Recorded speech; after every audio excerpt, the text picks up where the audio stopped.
Hello दोस्तों, आज हम आपको भौतिक विज्ञान 2023 का सेट नंबर 1 सॉल्व कराने वाले हैं। तो इसमें पहला क्वेश्चन, इसका ऑब्जेक्टिव प्रश्न जो है, पहला क्वेश्चन क्या कर रहा है कि चांदी का परावैद्युतांक कितना होता है, अर्थात चांदी के परावैद्युतांक का कौन सा ऑप्शन सही है। तो इसमें परावैद्युतांक का जो मान होता है वो 3 मान आप याद रखिएगा। कौन कौन सा? तो पहला परावैद्युतांक का मान आप याद रखिए किसके लिए? चालक के लिए। किसके लिए? चालक के लिए।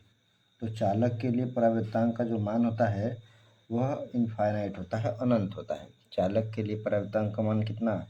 इनफाइनाइट होता है, अनंत होता है। चालक कोई भी हो सकता है, ठीक है। दूसरा आप याद रखिएगा अचालक के लिए। किसके लिए? अचालक के लिए।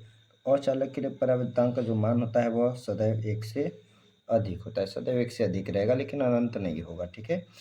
यदि परावर्तांक का मान अनंत हो गया तो वह किस पदार्थ का हो जाएगा? चालक के लिए हो जाएगा। अनंत से कम रहेगा या कह लीजिए 1 से अधिक रहेगा तो वह अचालक पदार्थ का। वही तीसरा,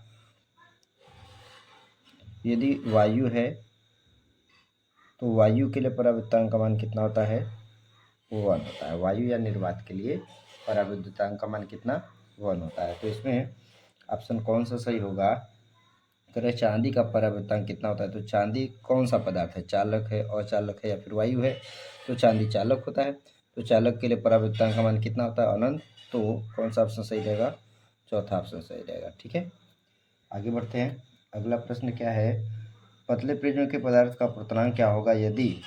तो इसमें करें पतले प्रिज्म के पदार्थ का अपवर्तनांक क्या होगा यदि उसके अपवर्तक कोण तथा विचलन कोण का मान है। अपवर्तक कोण का मतलब प्रिज्म कोण होता है, ठीक है। तो प्रिज्म कोण का मान कर रहा है कि यदि ए बराबर किसके? डेल्टा एम के विचलन कोण के, न्यूनतम विचलन कोण या विचलन कोण के यदि बराबर हो रहा है तो आपको निकालना किसका मान है?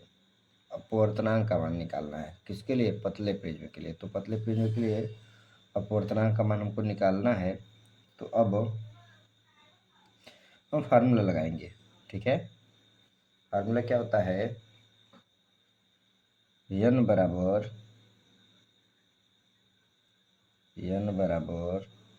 साइन ए प्लस डेल्टा एम बटे 2 और कुल के बटे साइन ए बटे 2, ये एक फार्मूला होता है, ठीक है। दूसरा एक और फार्मूला समझिए, एक और फार्मूला आप याद रखिए, क्या? डेल्टा एम बराबर ए ब्रैकेट में n माइनस 1, ये फार्मूला होता है। हमको निकालने के लिए क्या बोला गया है? क्या निकालना है वो ध्यान दीजिए। हमको निकालना है अपवर्तनांक का मान निकालना है। क्या निकालना है? अपवर्तनांक। अब कौन सा प्रिज्म है? पतला प्रिज्म है। तो पतले प्रिज्म के लिए जो फार्मूला लगाया जाता है वह पतले प्रिज्म के लिए फार्मूला ये लगता है, ठीक है। वहीं यदि प्रिज्म पतला नहीं रहेगा तो अपवर्तनांक का यह फार्मूला लगता है, लेकिन प्रिज्म जब पतला रहेगा तब उसके लिए फार्मूला ये लगता है। तो ये वाला फार्मूला आप लगाइएगा, ठीक है। जब ये फार्मूला हम लगाएंगे तो होगा क्या? यहाँ से मान रख देते हैं, डेल्टा एम बराबर ए है, ए बराबर डेल्टा एम क्वेश्चन के अनुसार है कि अपवर्तक कोण किसके बराबर? विचलन कोण के। तो डेल्टा एम ए के जब बराबर कर देंगे तो जाएगा ए बराबर कितना? ए ब्रैकेट में n माइनस 1, ए से ए कट जाएगा तो 1 बराबर कितना? n minus 1। तो यहाँ से 1 इधर चला जाएगा तो n बराबर कितना आ जाएगा? 2 आ जाएगा। n बराबर कितना आ जाएगा? 2 आ जाएगा। अर्थात कौन सा ऑप्शन सही हुआ? तो ऑप्शन नंबर 2 ये हमारा सही रहेगा, ठीक है। यदि यही प्रश्न पतले प्रिज्म की जगह केवल प्रिज्म के पदार्थ का अपवर्तनांक पूछता तो यह फार्मूला हम नहीं लगा सकते थे।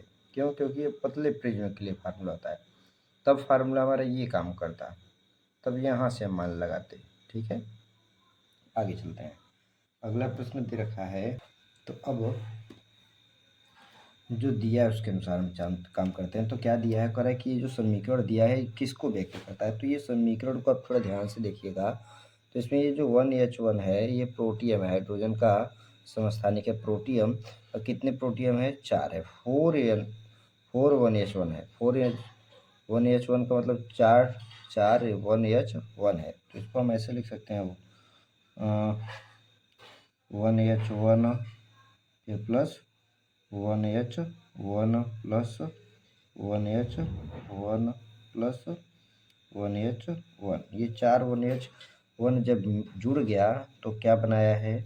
हीलियम का नाभिक बनाया, 2He4 बनाया है, प्लस इसमें से 2 बीटा कैरोड निकल रहा है, 2 + 1 बीटा 0 प्लस ऊर्जा निकल रही है। ठीक, तो अब हम जानते हैं कि जब 2 या 2 से अधिक परमाणु मिलकर 2 या 2 से अधिक परमाणु का नाभिक मिलकर एक बड़ा परमाणु का नाभिक बनाता है, तब इस घटना को कहते हैं नाभिकीय संलयन। ये 2 और से अधिक परमाणु है, 1 2 3 4, ये 4 परमाणु हैं, ये चारों परमाणु से मिलकर एक हीलियम परमाणु बना रहा है, तो इसको क्या कहेंगे, नाभिकीय संलयन। क्यों जुड़ रहा है, 4 जुड़कर एक परमाणु बना रहा है और इसके साथ ये बीटा कैरोड निकल रहा है और ऊर्जा निकल रहा है। ठीक है, तो ध्यान देने वाली बात ये है कि जब 2 या 2 से अधिक परमाणु के नाभिक मिलकर कोई एक बड़ा सा परमाणु का नाभिक बनाएगा, तब इस घटना को कहते हैं नाभिकीय संलयन। इसी का उल्टा यदि हो जाए, एक बड़ा परमाणु का नाभिक टूटकर 2 या 2 से अधिक छोटे नाभिक जब बनाएगा तो उसको कहते हैं नाभिकीय विखंडन। लेकिन इसमें क्या है कि 2 से अधिक परमाणु के नाभिक मिलकर एक बड़ा परमाणु का नाभिक बना रहे हैं, तो इसको कहेंगे नाभिकीय संलयन। तो कौन सा ऑप्शन सही रहेगा, नाभिकीय संलयन आपका ऑप्शन सही रहेगा। ये नाभिकीय संलयन की घटना है। ठीक है, ये ऑप्शन सही है। आगे चलते हैं नेक्स्ट प्रश्न की तरफ।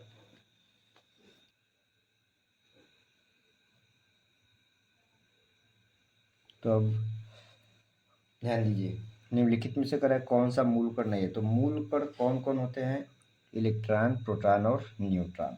तो इसमें इलेक्ट्रॉन दिया है, प्रोटॉन दिया है, ये इलेक्ट्रॉन दिया हुआ है, प्रोटॉन मीन्स पॉजिट्रॉन यहाँ पे हो गया। क्यों, क्योंकि इलेक्ट्रॉन का विपरीत होता है पॉजिट्रॉन और इलेक्ट्रॉन के विपरीत कण होता है कौन, प्रोटॉन। तो positron is like a proton, तो इलेक्ट्रॉन हो गया और ये पॉजिट्रॉन का मतलब प्रोटॉन हो गया और ये क्या है, न्यूट्रॉन। तो ये तीनों क्या है, मूल कण हैं। तो कौन सा मूल कण नहीं है, तो ये अल्फा कण मूल कण नहीं है। तो आप याद रखिएगा कि इलेक्ट्रॉन, प्रोटॉन और न्यूट्रॉन मूल कण होते हैं। प्रोटॉन की जगह क्या हो सकता है, पॉजिट्रॉन हो सकता है। तो इलेक्ट्रॉन, पॉजिट्रॉन, न्यूट्रॉन ये तीनों मूल कण हैं। तो मूल कण नहीं यदि आपसे पूछ रहा है तो कौन सा है, अल्फा कण है। ठीक है, आगे चलते हैं नेक्स्ट प्रश्न। ठीक है, तो इसमें क्वेश्चन क्या करा है, क्वेश्चन करा है कि प्रतिरोध R, प्रेरकत्व L तथा संधारित्र C श्रेणी क्रम में जुड़े हैं, तो प्रत्यावर्ती धारा की आवृत्ति यदि N तथा अनुनादी आवृत्ति क्या है, NR है, तो किस स्थिति में धारा विभव से पश्चगामी होगा। तो LCR परिपथ है, कौन सा परिपथ है, LCR परिपथ है। LCR परिपथ में धारा करा वोल्टेज से पश्चगामी कब होगा। तो याद रखिए कि धारा वोल्टेज से पश्चगामी कब होता है, जब प्रत्यावर्ती धारा की आवृत्ति का मान अनुनादी आवृत्ति से क्या हो जाए, बड़ा हो जाए। जब प्रत्यावर्ती धारा की आवृत्ति का मान अनुनादी आवृत्ति से अधिक हो जाता है, तब उस स्थिति में धारा वोल्टेज से क्या होता है, पश्चगामी होता है। तो धारा वोल्टेज से यहाँ पे क्या हो जाएगा, पश्चगामी। उसके लिए कौन सा ऑप्शन सही है, ऑप्शन नंबर 4। ये आपका ऑप्शन नंबर 4 क्या है, सही है। ठीक, इसे याद रखिएगा। अगला खंड चलते हैं दूसरे प्रश्न की ओर। तो प्रश्न दूसरा क्या है, तरंगों की विशेषताएं। विद्युत चुंबकीय तरंगों की विशेषताएं क्या होती है। तो इसकी बहुत सारी विशेषताएं होती है। विद्युत चुंबकीय तरंगे, पहली तो इसकी परिभाषा हो जाएगी विशेषता में क्या, कि वे तरंगे जिनको गति करने के लिए माध्यम की आवश्यकता नहीं होती है, विद्युत चुंबकीय तरंग कहलाती है। अर्थात यह तरंग माध्यम तथा निर्वात दोनों में गति करता है। यह तरंग माध्यम तथा निर्वात दोनों में क्या करता है, गति करता है, दोनों में गति करता है। वह तरंग जो माध्यम और निर्वात दोनों में गति करता है उसको क्या कहते हैं, विद्युत चुंबकीय तरंग कहते हैं। ठीक है, आगे समझिए। अगली विशेषता क्या है विद्युत चुम्बकीय तरंग की। तो निर्वात में विद्युत चुम्बकीय तरंग की जो चाल होती है वो प्रकाश की चाल के समान होती है। निर्वात में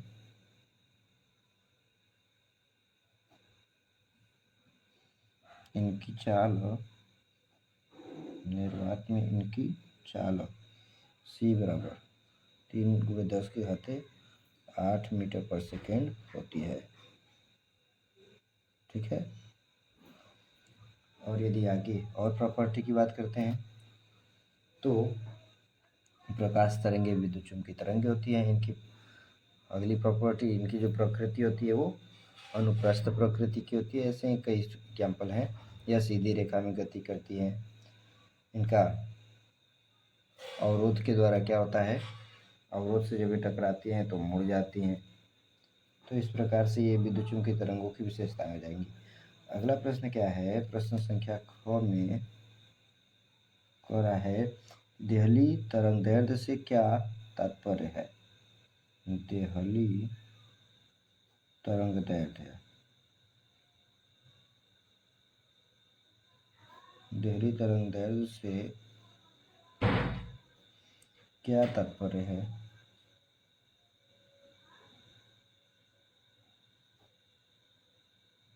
ठीक, तो देहली तरंगदैर्ध्य होता क्या है। प्रकाश विद्युत प्रभाव चैप्टर है, वहां से आया है देहली तरंगदैर्ध्य। देहली तरंगदैर्ध्य कहता है कि वह अधिकतम तरंगदैर्ध्य जो किसी प्रकाश की, वह अधिकतम तरंगदैर्ध्य। समझिए इसकी परिभाषा क्या होता है। देहली तरंगदैर्ध्य की परिभाषा होती है कि प्रकाश की वह अधिकतम तरंगदैर्ध्य है। प्रकाश की वह अधिकतम तरंगदैर्ध्य, प्रकाश की वह अधिकतम तरंगदैर्ध्य जिसके कारण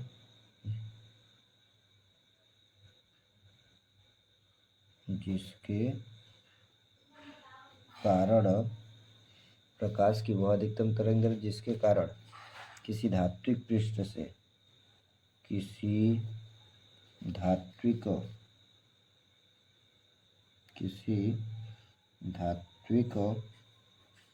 पृष्ठ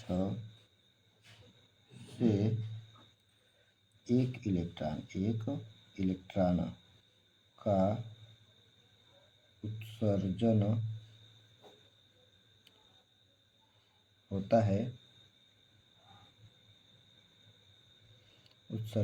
है या उत्सर्जन हो सके उसे देहली तरंगदैर्ध्य का, उसे क्या कहते हैं, देहली तरंगदैर्ध्य कहते हैं। इसे लैम्डा नॉट, किससे, लैम्डा नॉट से प्रदर्शित करते हैं।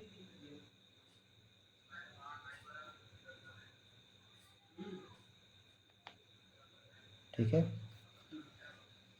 अगले प्रश्न की तरफ चलते हैं। तो अगला प्रश्न क्या है, कह रहा है कि n बराबर 3/2 अपवर्तनांक वाले कांच में प्रश्न संख्या दूसरे का तीसरा है ग निकालना है। क्या निकालना है, फोकस। ध्यान दीजिए। अब हम यहाँ से लेंस मेकर के सूत्र का फार्मूला लगाएंगे। तो लेंस मेकर का सूत्र क्या कहता है, 1/f बराबर 1/f is equal to n-1 bracket में 1/r1 - 1/r2। ठीक है। तो जब द्रव में डुबाया है तो द्रव में डुबाने पर फोकस दूरी Ang की जगह क्या हो जाएगा, Wng-1, अब ब्रैकेट में 1/r1 - 1/r2। ठीक है। यहाँ से 1/f इज इक्वल टू, इसको क्या लिखेंगे, Ang/An W-1, अब ब्रैकेट में 1/r1 - 1/r2। तो अब यहाँ से मान रखते हैं। तो अपवर्तनांक दे रखा है,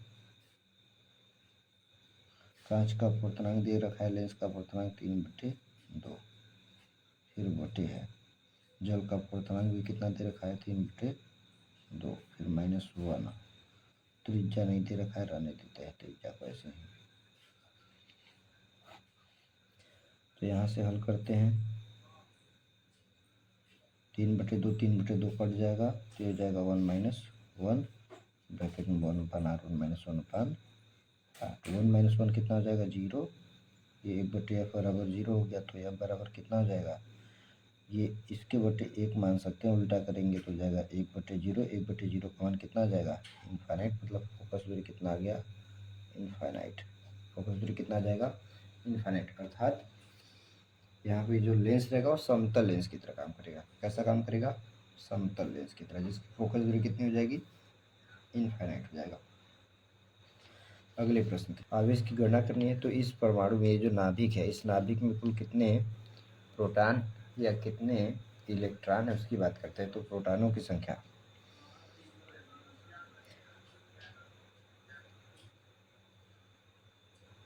प्रोटॉनों की संख्या, प्रोटॉनों की संख्या बराबर परमाणु क्रमांक। ठीक, अब जितने प्रोटॉन होते हैं उतने इलेक्ट्रॉन होते हैं, तो प्रोटॉनों की संख्या या इसी को इलेक्ट्रॉनों की संख्या भी कह सकते हैं। तो यहाँ से इलेक्ट्रॉनों की संख्या परमाणु क्रमांक के बराबर हो जाएगी। तो संख्या कितना हो जाएगा, प्रोटॉन की संख्या n से इंडिकेट करते हैं, तो n बराबर कितना, इसमें परमाणु क्रमांक कितना है 7 है, तो 7 हो जाएगा। n बराबर कितना 7 हो जाएगा। तो अब आवेश पूछा है, क्या पूछा है आवेश पूछा है। तो आवेश का फार्मूला होता है Q बराबर कितना n e। Q बराबर n ही होता है, तो यहाँ से लगा लेते हैं। तो Q बराबर n का मान कितना 7, e का मान कितना 1.6 × 10⁻19 गुलाम होता है। ठीक है, सॉल्व कर लेते हैं। तो Q = 16 का 7 में मल्टीप्लाई करते हैं, 7×42 7×42 7 × 7 7 4 11, इसमें 7×42 2 हाथ में आया 4 7 × 7 4 11, कितने अंक पे 1 अंक पे, तो ये इतना हो जाएगा गुणे 10 की घात कितना -19 कूलम। या इसको हम ऐसे भी लिख सकते हैं क्या, Q बराबर 1.12 और गुणे 10 की घात -19 में से 1 कम हो जाएगा तो माइनस कितना -18 कूलम। ये भी सही हो जाएगा। ठीक है, नेक्स्ट क्वेश्चन की तरफ चलते हैं। क्वेश्चन नंबर दूसरे का च करें, एक हेनरी स्वप्रेरकत्व की परिभाषा दीजिए। एक हेनरी स्वप्रेरकत्व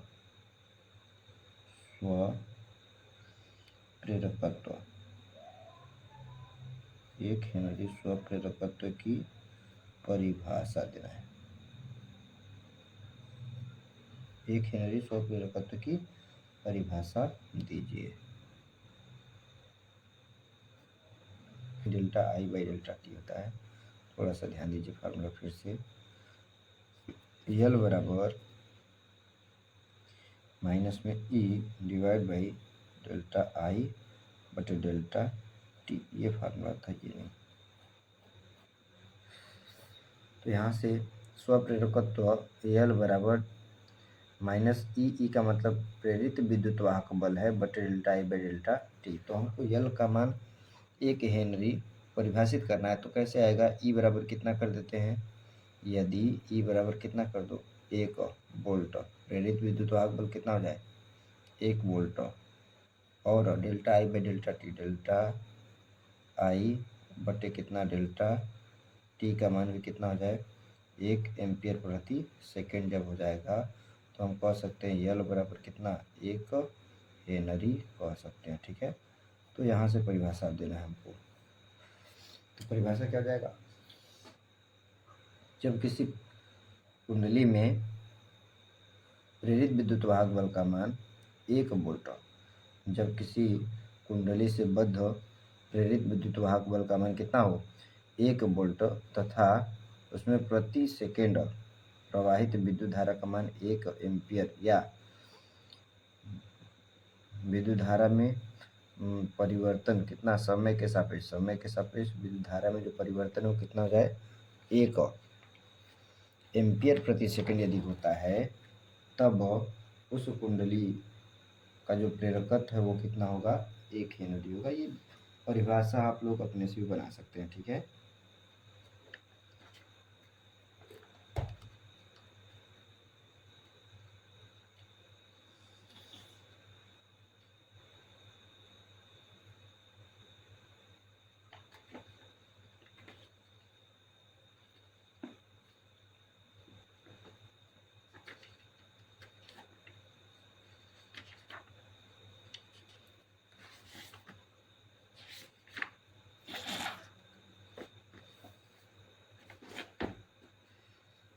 किसी कुंडली में 1 एम्पीयर प्रति सेकंड की दर से धारा को परिवर्तित होने में 1 वोल्ट का प्रेरित विद्युत वाहक बल उत्पन्न हो तो उस कुंडली का स्वप्रेरक गुणांक कितना होगा, 1 हेनरी होगा। देखिए परिभाषा क्या होगा, यदि किसी कुंडली में यदि किसी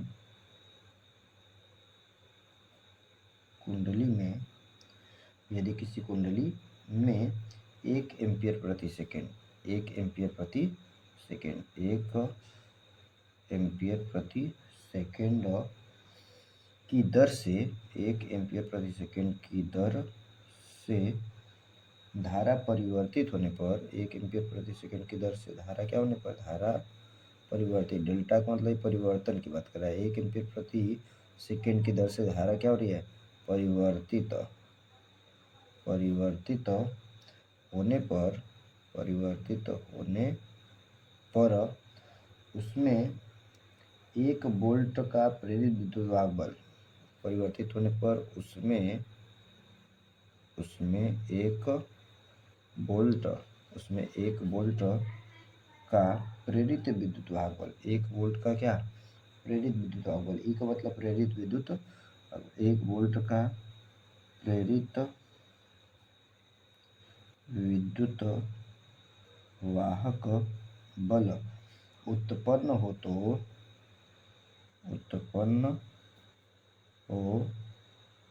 तो प्रेरित विद्युत वाहक बल का मान 1 वोल्ट उत्पन्न होगा तो कुंडली का स्वप्रेरण गुणांक कितना हो जाएगा, तो कुंडली का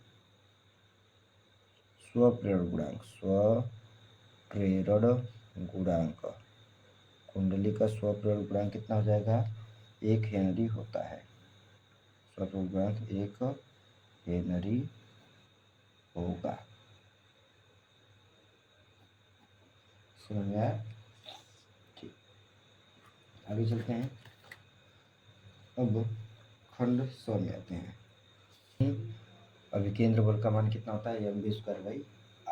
अभिकेंद्र बल का मान कितना, mv²/r हो जाएगा, ठीक है। तो यहाँ से r का एक फार्मूला होता है, r बराबर mv²/r से फार्मूला ही डेरिवेशन कर दे रहे हैं। तो mv²/r is equal to F बराबर v/b साइन थीटा, तो हो जाएगा v/b साइन थीटा का मान 1, तो 1 भी से 1 भी कट जाएगा। r का मान निकालेंगे तो r बराबर आ जाएगा mv/qb, ठीक है, ये हो जाएगा। अब ऊर्जा दिया हुआ है, काइनेटिक एनर्जी, तो ऊर्जा इज इक्वल टू क्या होता है, हाफ mv²। हमको ऊर्जा का मान दिया हुआ है, यहाँ से ये इलेक्ट्रॉन के लिए द्रव्यमान पता है, इलेक्ट्रॉन का आवेश पता है, ये भी दिया हुआ है। हमको चाहिए क्या, वेग चाहिए। ध्यान दीजिए, इलेक्ट्रॉन का द्रव्यमान आपको कांस्टेंट है, पता है 9.1 × 10⁻31 आवेश इलेक्ट्रॉन का 1.6 × 10⁻19 कूलम, और चुंबकीय क्षेत्र बी का मान दिया हुआ है 9 × 10⁻5, ये आपको दिया हुआ है, ठीक है, ये दिया हुआ है। तो बचा क्या, वेग बचा। तो वेग का फार्मूला हम क्या करेंगे, kinetic energy is equal to half mv², ये लगा देंगे। तो यहाँ से ये इसका मान दे रखा है कितना, 45 इलेक्ट्रॉन वोल्ट। तो 45 electron volt is equal to half mv²। तो यहाँ से सीधे mv का मान हम निकाल सकते हैं क्या, ये इधर चला जाएगा, m से ऊपर नीचे मल्टीप्लाई करके एम भी का ही मान निकाल रहे हैं। तो 45 दूना कितना हो जाएगा 90, तो एम भी स्क्वायर इज इक्वल टू कितना 90 इलेक्ट्रॉन वोल्ट। ठीक है, तो यहाँ से एम से दोनों पक्षों में मल्टीप्लाई कर ले रहे हैं, तो ये हो जाएगा एम स्क्वायर भी square is equal to 90 electron volt का मान रख लीजिए, तो 1.6 × 10⁻19 एम से मल्टीप्लाई कर ले रहे हैं, तो ये हो जाएगा एम इतना मात्रा क्या रहेगा इसका, जूल में बदलेंगे तो जूल हो जाएगा। ठीक है, हमने इसको जूल में बदल लिया, एम से मल्टीप्लाई कर दिया, तो ये जूल इंटू के जी में आ जाएगा, इतने का मात्रक जूल, ये किलोग्राम, तो जूल के जी मात्रक हो जाएगा। अब एम स्क्वायर भी स्क्वायर से एम भी का मान मिल गया, या तो आप चाहिए तो सीधे एम का मान निकाल के यहाँ पर रख देंगे, मान रखकर आर का मान निकाल लीजिएगा। ठीक है, कैलकुलेशन थोड़ा सा बड़ा है, बुरा भाग आप कर लीजिएगा।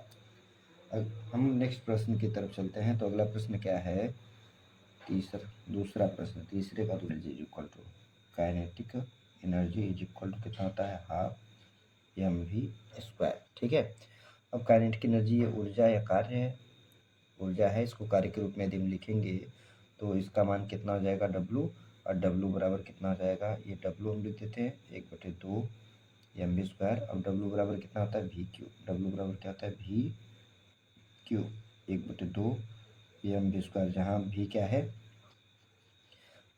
क्या है, तो V विभवांतर है, जहाँ V क्या है विभवांतर है। अब इस विभवांतर का मान विद्युत क्षेत्र के पद में अगर हम करेंगे तो V बराबर कितना, तो V बराबर होता है E इंटू दूरी D है, तो V बराबर E इंटू डी। तो इस समीकरण 1 से आते हैं, तो समीकरण 1 से क्या हो जाएगा, समीकरण 1 से मान रख दीजिए, तो V की जगह कितना हो जाएगा E डी, आगे क्या है Q बराबर 1/2 एम वी स्क्वायर। हमको क्या निकालना है, वेग निकालना है, क्या निकालना है, वेग निकालना है। 2 को उधर लेके जाते हैं, तो ये हो जाएगा 2 E D Q, 2 E D Q बराबर कितना एम वी स्क्वायर। एम को इधर लेके आते हैं, तो हो जाएगा 2, क्यू को पहले कर लेते हैं क्यू ई डी, एम आएगा तो बट्टे एम बराबर कितना वी स्क्वायर। तो यहाँ से वी बराबर कितना हो जाएगा, √2 क्यू ई डी अपन कितना एम, यही सिद्ध करना है। ठीक है, ये हमारा रिजल्ट आ गया, समझ में आया। ठीक, करें एक दूरदर्शी की आवर्धन क्षमता यम है, जिसे जब इसे समांतर किरणों के लिए समायोजित किया जाता है, तो नेत्रिका व विदृश्यक लेंस के बीच की दूरी, किसके बीच की दूरी, पहले तो आवर्धन दिया है, क्या दिया है, आवर्धन क्षमता। आवर्धन क्षमता को यम से प्रदर्शित करते हैं, यम बराबर कितना दे रखा है, 9 दे रखा है, और अविदृश्यक और नेत्रिका लेंस एफ ई प्लस अविदृश्यक लेंस एफ ओ के बीच की दूरी कितना दिया है, 20 सेंटीमीटर दे रखा है। ठीक है, दोनों लेंसों की फोकस दूरी पूछा है, तो हम जानते हैं आवर्धन क्षमता का सूत्र क्या होगा, दूरदर्शी का आवर्धन क्षमता, दूरदर्शी की आवर्धन क्षमता यम बराबर, फार्मूला होता है कितना, एफ ओ बटे एफ वी।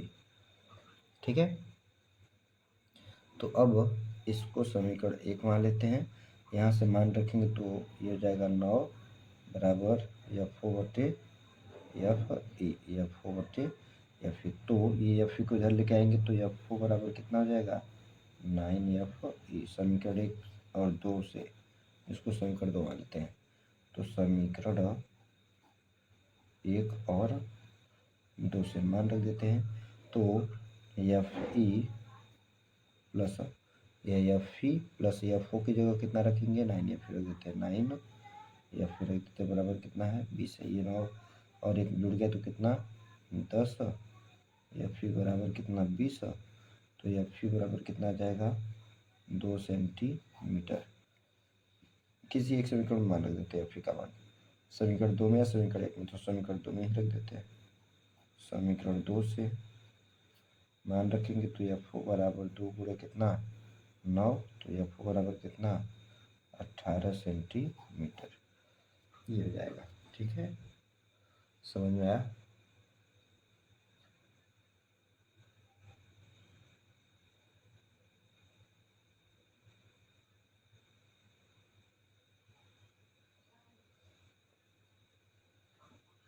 ठीक, 9 गुना 18 सेंटीमीटर मान यहाँ पे है। अगले प्रश्न की तरफ चलते हैं। तो अगला प्रश्न क्या है, ओमीय तथा अनओमी प्रतिरोध से क्या तात्पर्य है? प्रश्न यहाँ पे लिख दे रहे हैं। प्रश्न घ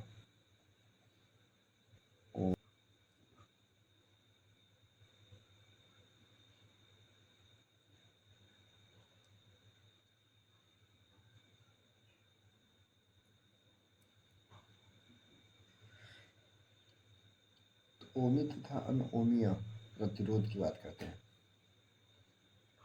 तो ओमी प्रतिरोध क्या होता है? वह परिपथ जो ओम के नियम का पालन करता है उसे ओमी प्रतिरोध कहते हैं, ओमी परिपथ कहते हैं। फिर से सुनिए, ओमीय प्रतिरोध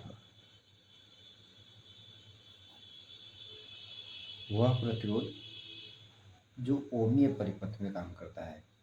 ओमीय परिपथ के प्रतिरोध का नाम ओमीय प्रतिरोध, या ऐसे कहते हैं वह परिपथ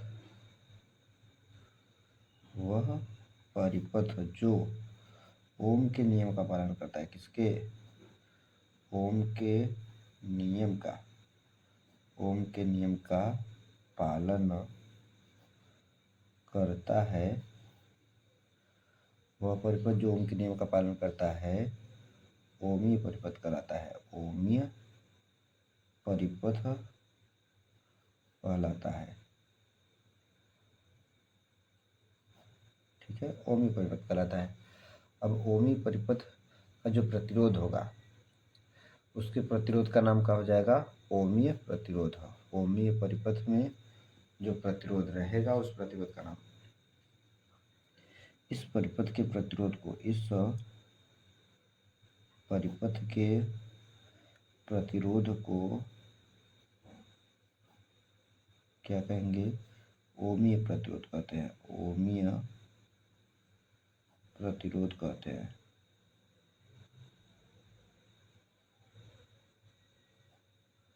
इसमें ग्राफ खींचते हैं, जब विभवांतर और वोल्टेज के बीच जब ग्राफ खींचते हैं तो क्या मिलता है? एक सीधी रेखा मिल जाता है। ठीक है, विभवांतर और धारा के बीच जब ग्राफ खींचते हैं तो क्या मिलता है?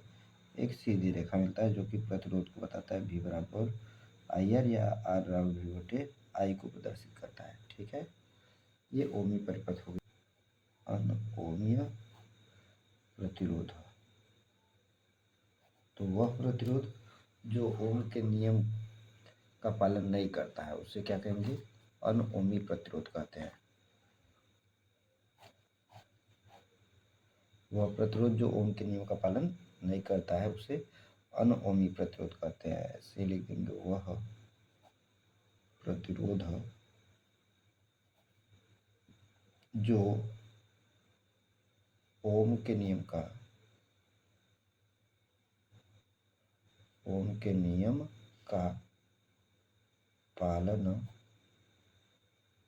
नहीं करता है, अनओमीय प्रतिरोध कहलाता है। इसमें जब ग्राफ खींचते हैं तो क्या मिलता है? टेढ़ी मेढ़ी रेखा मिलता है।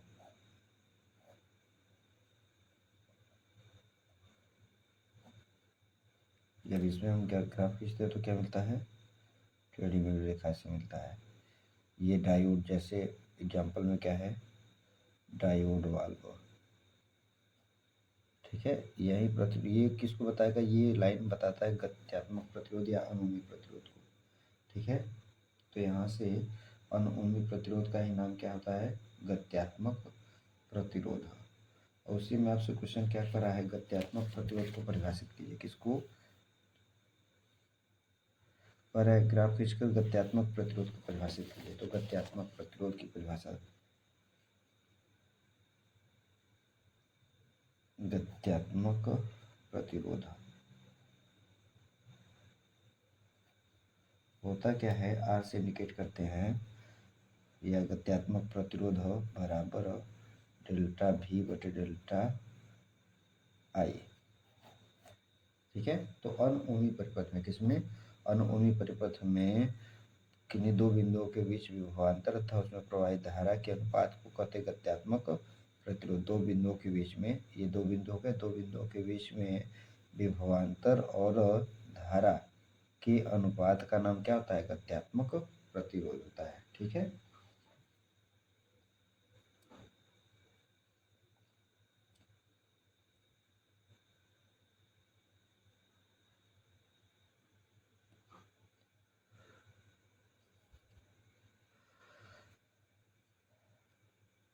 ये हम लोगों का तीसरा प्रश्न हो गया है। बाकी के जो प्रश्न बचे हुए हैं वो हम नेक्स्ट वीडियो में सॉल्व करेंगे। तो उम्मीद करते हैं कि आपको ये पसंद आया होगा। आगे का जो भी प्रश्न आपको बचा हुआ है वो नेक्स्ट वीडियो के लिए हम 1-2 दिन में अगले वीडियो में अपलोड कर देंगे। ठीक है, यदि आपको साल पेपर पढ़ना है, समझना है, जिससे कि आपको बहुत ही पेपर, बोर्ड के पेपर में सबसे इम्पोर्टेंट तरीका तैयारी करने का अंसाल पेपर है। यदि आपकी तैयारी 100% बनानी है तो आप अंसाल पेपर केवल सॉल्व कर लीजिए, आपकी तैयारी 100% गारंटी के साथ तैयारी आपकी हो जाएगी। तो ऐसी तैयारी करने के लिए आप हमारे यूट्यूब चैनल से जुड़िए, अजीत सर PW। लिंक आप अपने दोस्तों को शेयर कीजिए, कमेंट कीजिए, ताकि हमको मोटिवेशन मिले, जिससे कि मैं इसी तरह से वीडियो अपलोड करता रहूं। थैंक यू, धन्यवाद।